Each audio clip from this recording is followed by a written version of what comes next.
So we're going to start by going into our imagination.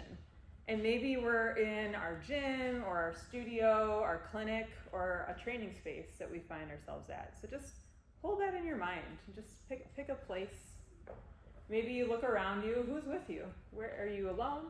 Are you with a class? Are you with a client? Are you with your parkour training buddy? And then maybe take in the sensations. So maybe you feel the sun on your face. Maybe there's some wind today. Notice the temperature on your skin. Take in any sounds around you, birds, screaming children, a keyboard that's stuck and dinging, whatever the sound is that's in your space.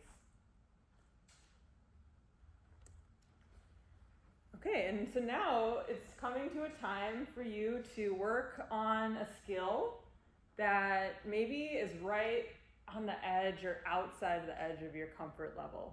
So I'll just give a few examples, but I'm going to let you kind of hold a skill in mind. So it could be jumping up to a rock. It could be jumping down off of something waist high. It could be going over that black rail fence we saw yesterday. Or it could be stepping across a really wide chasm. So I want you to just think of a movement, a specific challenge that you're about to step up to.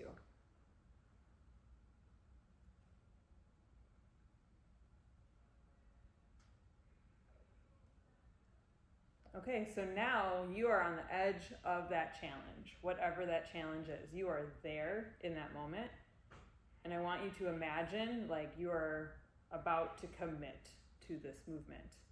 What sensations are coming up in your body? What would that feel like to do that movement in a state of fear?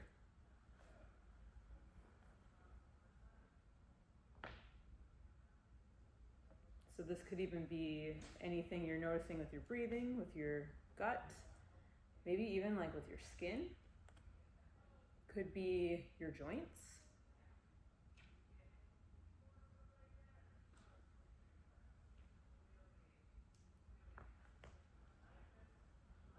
Okay, and so now I want you to imagine suddenly, with a wave of a wand, that fear is gone.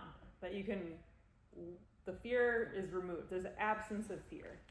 And what would it feel like to be standing at that edge without that fear, without those sensations? What would total confidence or readiness feel like in that moment? And just notice what sensations might come up in that paradigm.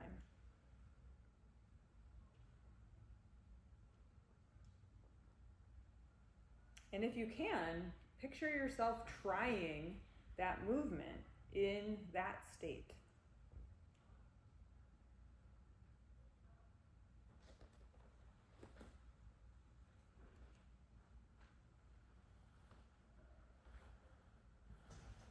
Okay, so now I'm just going to have you in your mind kind of like conclude your movement thought. So maybe that's stepping away from the edge. Maybe that's high-fiving your training buddy. Maybe that's going and running and going down the slide that you've been wanting to go down. Some other last thing you're going to do in this space before we come back together.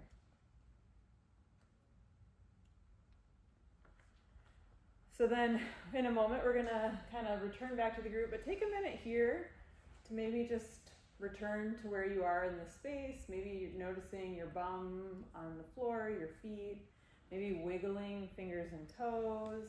Could kind of find some rocking or swaying wherever you are. Whenever you feel ready, go ahead and come back up to seated and rejoin the group, and I'd love to talk that through together.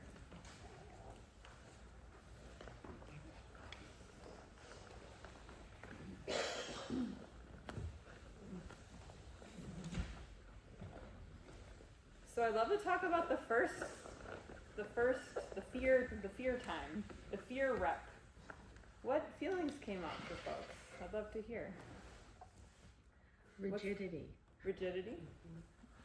Like butterflies, nauseous feeling. Butterflies, nervousness. I think it's a sense of, like, I can't do it. I just can't. Anxious feeling. A little lightheaded, a little tiny disorientation in the head.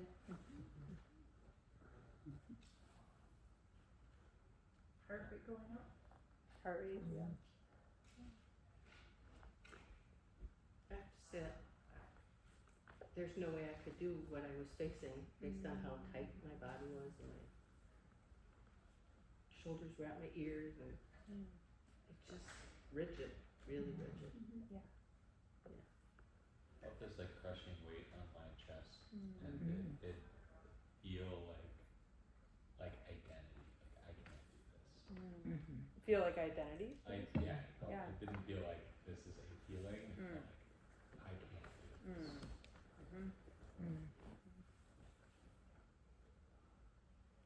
My mind racing through all the possible problems that are going wrong rather than actually doing the item.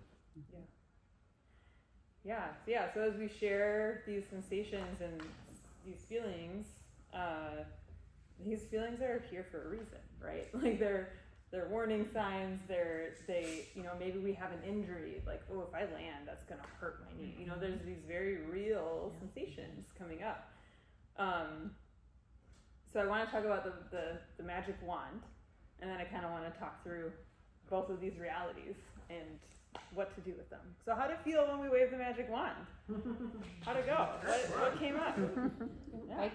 It didn't go away from me. Didn't go away. I was still like, Yeah. I started smiling. Smiling, okay. Lightness. Lightness. Confidence. Confidence. I had like a resistance, and then I was like, why would this go away? And then I was like, I'm imagining. This is all really just in my head. Can I do it? And then there was like this huge kind of like flood of emotion, which is wild. I also imagined what it would feel like or look like if I still didn't succeed, but I didn't have the fear, and how that felt really freeing. Like, oh, okay, cool. I would just like try it again and keep practicing.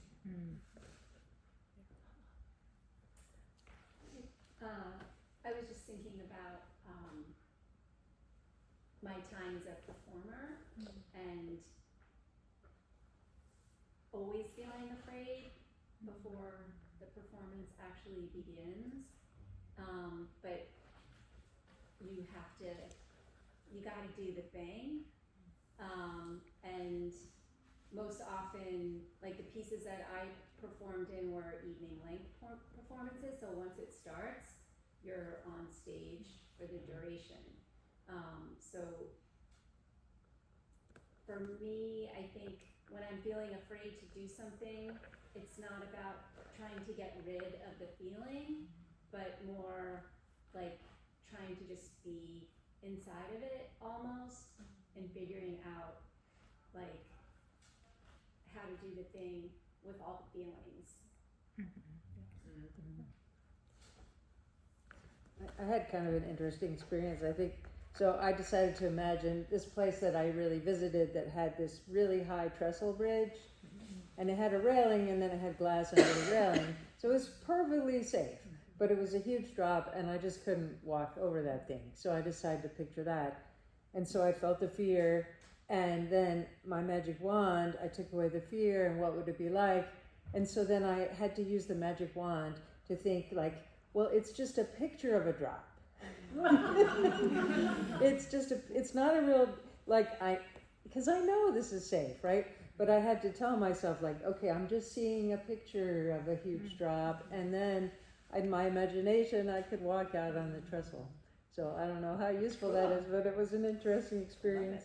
I just thought of an experiment that was done many, many years ago with babies, and a similar thing, like a false cliff. So there's like a lucite table, the baby doesn't know, the baby just sees the cliff. So every baby gets up to the cliff and then they stop. But then when they put the mother on the other side, who's like saying, it's okay, come on, like then the baby would go across. Maybe I need some You need encouraging somebody person on the other bridge. side, and I think that's like what the coach's job is. If they know there's the table there. Yeah. Right. Yeah. Yes. Right. Yeah. I love this. I'm just gonna kind of move us forward a little bit in conversation. Thank you all for sharing. This is really cool, and it's like interesting for me to hear how it's so different for each of us, right? And I think that maybe in this exercise is kind of the point is like two things can be true. We can be scared and still have to go perform, in your case. And so, come along, fear, or like buckle it in, or, whatever methods you came up with. Or, we're respecting the fear and we're pausing, or we're, maybe coming back with like whatever our progression or next step is. But there is a degree of control in our minds. I think that's really the takeaway of this is we can respond to our emotions, and we have options with how we respond. So that was just meant to kind of notice that. It's not saying that we can magic wand away fear in an actual dangerous situation, and we shouldn't, but it's maybe starting to practice our response as those emotions come up. And I highly recommend visualization. If there's a skill that you've been working on, I'll just share a story of this jump that I broke. So it's like a little bit higher than my waist jump. It was probably about 6 of my favorite class, and I worked on it for 7 months.